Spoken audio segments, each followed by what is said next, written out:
بفاجئنا اليوم رئيس حكومة تصريف الأعمال المستقيل بموضوع بطرح موضوع من خارج الجدول، هو تعيين رئيس للأركان. للأسف لنكون واضحين ولنشرحه بطريقة شفافة للشعب اللبناني.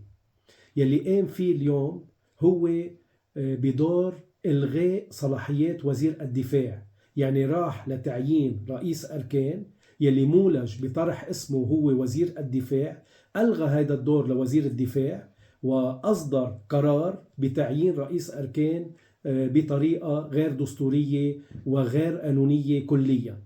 واليوم هذا المرسوم بده يمضى أولا من الوزير المختص، الوزير المؤتمن على المؤسسة. فاليوم عم نشوف تجاوز كتير كبير، تجاوز لصلاحيات الوزراء الموجودين، وهذا تجاوز سيادي. ونحن منقول انه اليوم اضاف رئيس حكومة تصريف الاعمال شيء جديد على الالقاب يلي اخذها، هو التصرف الجبان.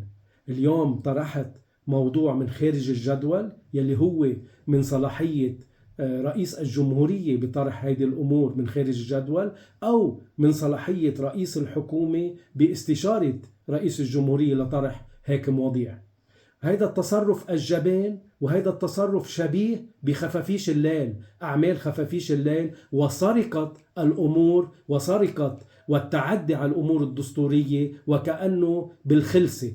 هذا الشيء مرفوض، ومنطلب توضيح من القوى السياسية جميعا وموقف واضح. هل اليوم مقبول انه رئيس حكومة بهيدي الطريقة يتصرف مع شعبه ومع اهله وضرب الدستور وضرب النسيج الوطني بالتعدي على كل الصلاحيات لبنية هيدا النسيج؟ للأسف هيدا الموضوع يوصف بالعمل الجبان، بالعمل الخفيف، بالتهريب بالليل مثل ما بيقولوا.